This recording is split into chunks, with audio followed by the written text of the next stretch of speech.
En las últimas horas, las miradas estuvieron puestas en las elecciones de Ecuador, y no son pocos los que miran con preocupación la eventual llegada al poder del candidato izquierdista Andrés Arauz. Y no es para menos, ha salido a la luz información clave sobre el plan de Cuba para extender el comunismo en Latinoamérica, y en esta estrategia Ecuador jugaría un rol clave. Te invitamos a quedarte a ver este informe que contiene datos impactantes sobre las redes que comanda La Habana y que involucran tanto a las narcoguerrillas como a líderes izquierdistas en Latinoamérica.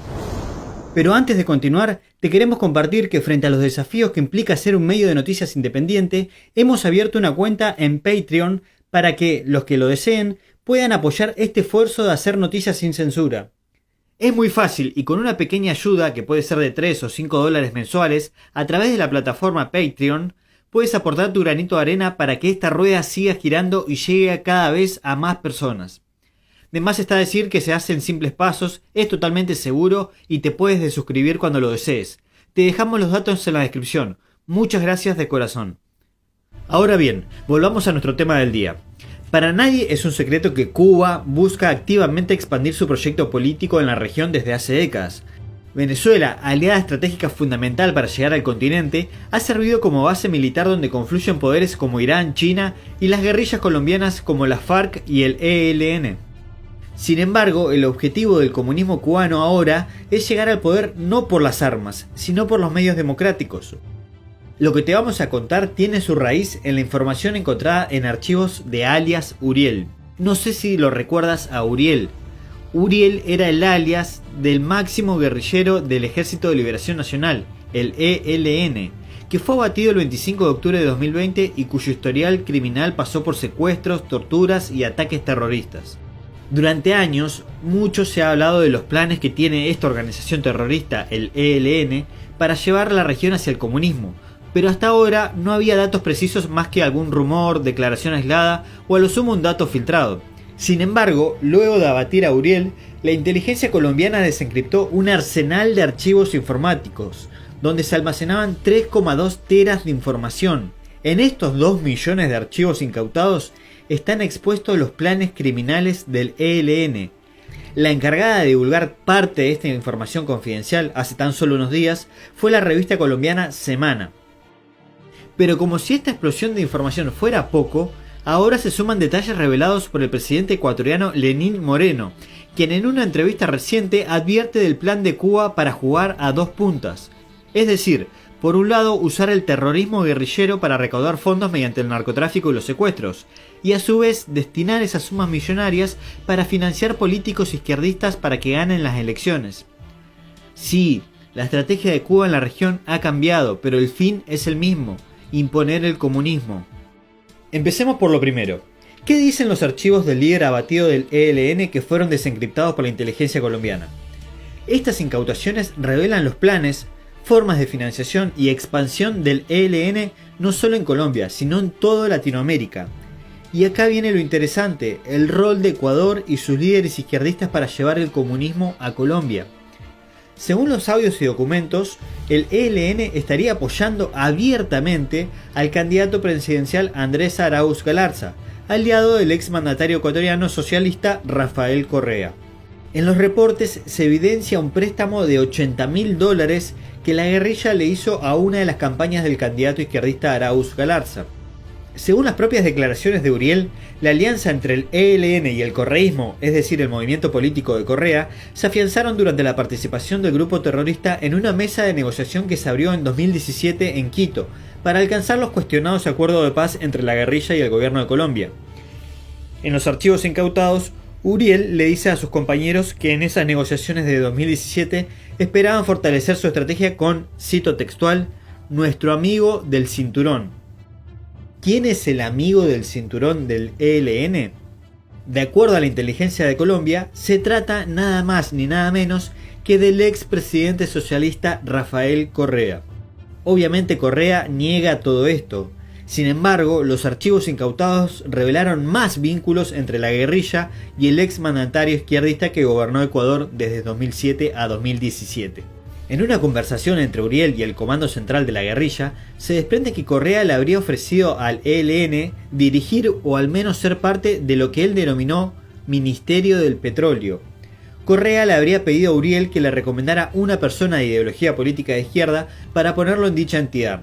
Sin embargo, esto nunca llegó a concretarse porque, según Uriel, no conocía a una persona de izquierda capaz de encargarse del petróleo de Ecuador. Sí, es preocupante el nivel de injerencia que estos grupos terroristas tienen en nuestros países. De hecho, las redes criminales del ELN llegan a lugares mucho más lejanos, como Argentina, donde habrían intentado secuestrar a un alto ejecutivo de una multinacional de alimentos para pedir una suma millonaria por su liberación. ¿Y qué decir de Chile? Atención chilenos, el terrorismo del ELN estaría mucho más que afianzado en el país.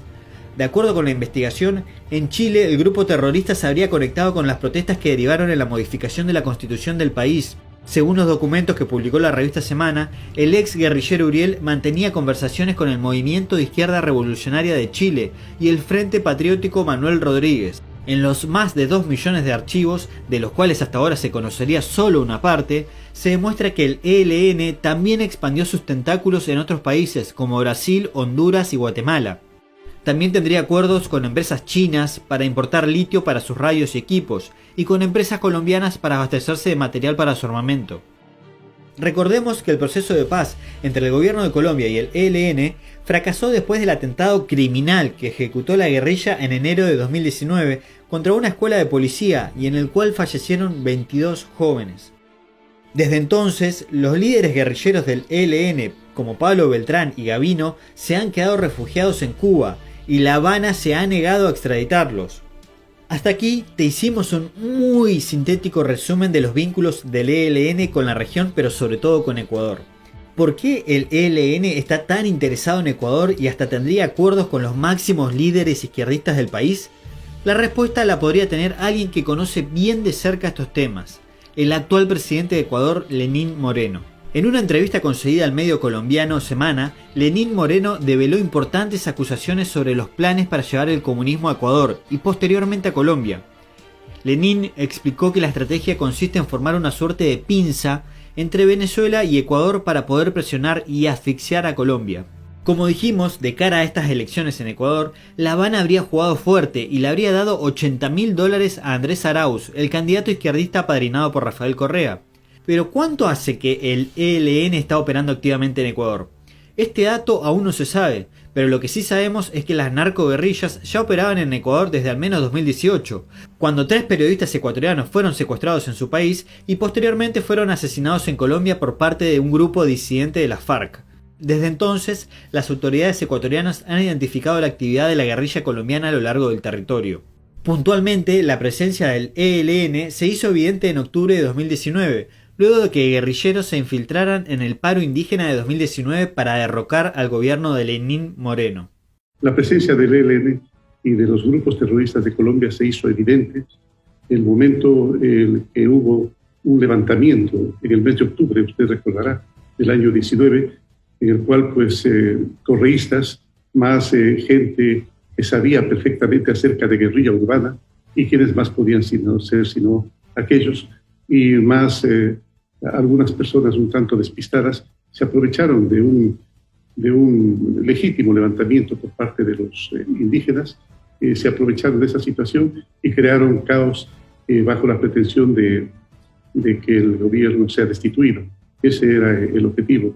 Fueron inclusive encontrados dineros que se repartía a los manifestantes y con los cuales se adquiría los insumos para poder continuar con esta tarea de supuesto derrocamiento del presidente de la República. Fallaron en esa ocasión, pero no han dejado de hacerlo en ningún momento de mi mandato.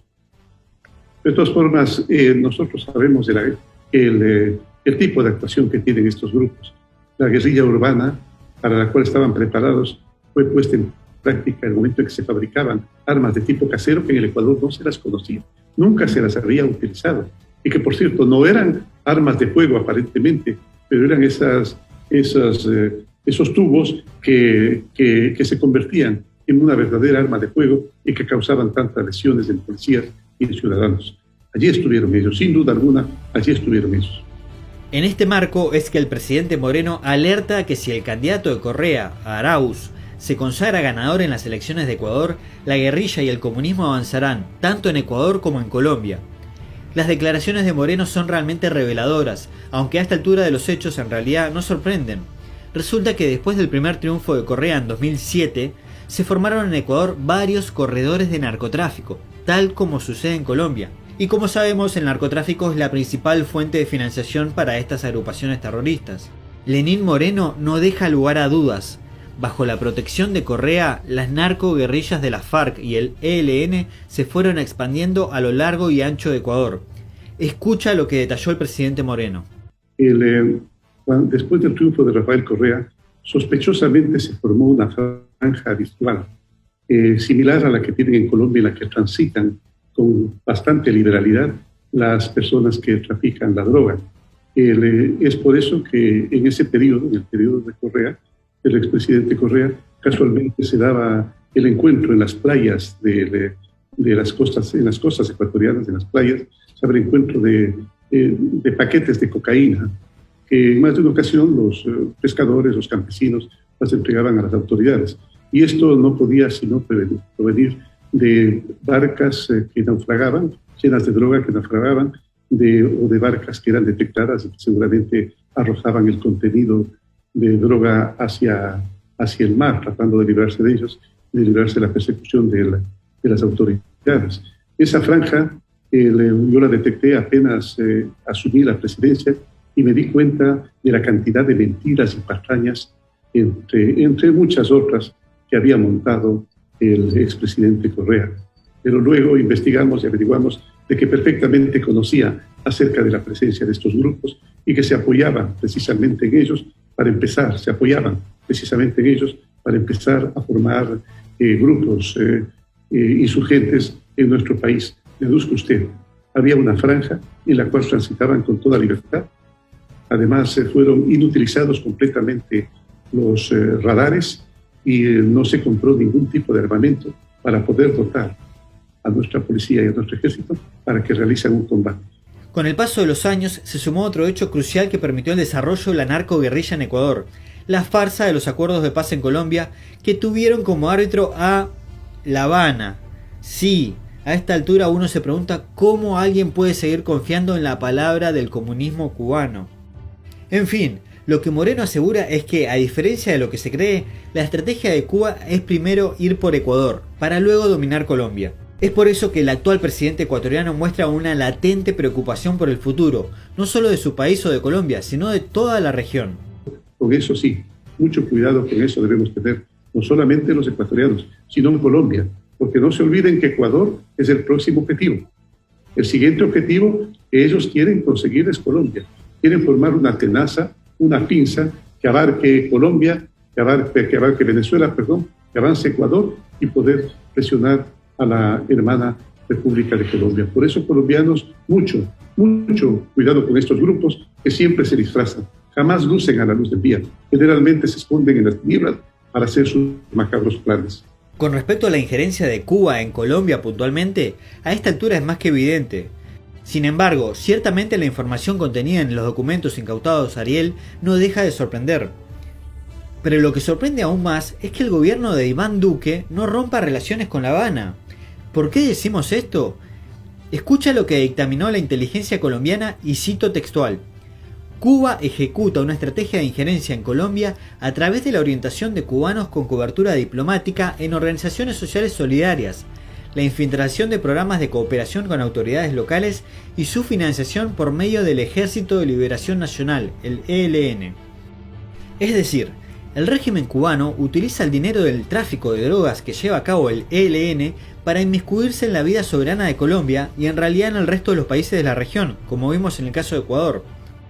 Es más, el documento referido menciona puntualmente al embajador de Cuba en Colombia, José Luis Ponce Caraballo, y también a organizaciones que están vinculadas con la infiltración, como por ejemplo el Movimiento Colombiano de Solidaridad por Cuba. Pero por si fuera poco, se reveló que La Habana planeaba construir 23 casas de la solidaridad, 17 ya en funcionamiento y el resto en planeación, a través del Frente de Guerra Urbano Nacional del ELN. La inteligencia colombiana determinó que, mediante estos financiamientos, a muchas otras organizaciones que operan en Colombia, el régimen comunista cubano busca adoctrinar jóvenes y apoyar manifestaciones sociales de gran envergadura que atenten contra la estabilidad de Colombia. Presta atención a estos datos sobre la injerencia cubana en Colombia. Según el medio Semana, habrían ingresado al país 1.500 agentes cubanos entre 2017 y 2020, en calidad de deportistas, médicos, profesores y entrenadores. Y la gran apuesta de La Habana para llegar al poder e imponer finalmente el comunismo en Colombia es el chavista Gustavo Petro. Petro ha apoyado todas las manifestaciones que han sido infiltradas por cubanos y cuyo resultado siempre ha sido el vandalismo, la destrucción y los ataques a la propiedad privada. De hecho, ya se han denunciado infiltraciones cubanas en los paros nacionales que ha experimentado Colombia en el último año. Mientras más ardan las estaciones del Metroplus en Bogotá, mientras más edificios se vandalicen y menos empresas operen por culpa del paro, más se fortalece la estrategia de crear el caos y el odio de clases, para que Petro emerja como líder de ese resentimiento social que dispute la presidencia en el 2022. Ojo, que no nos engañe más, el comunismo cubano sigue siendo una amenaza para Latinoamérica, solo que ahora rediseñó su estrategia para camuflarse en las instituciones democráticas. Según los documentos mencionados, La Habana planea interferir en las próximas elecciones de toda la región. Es decir, además de Ecuador ahora y Colombia el año que viene, en la lista están Chile y Perú. Y lo que sucede ahora en Ecuador es importantísimo. Si llega al poder el candidato financiado por el grupo terrorista ELN, que representa la extensión de Cuba en el continente, Ecuador sumirá ante la tragedia del comunismo. Y el próximo objetivo ya está definido, será Colombia.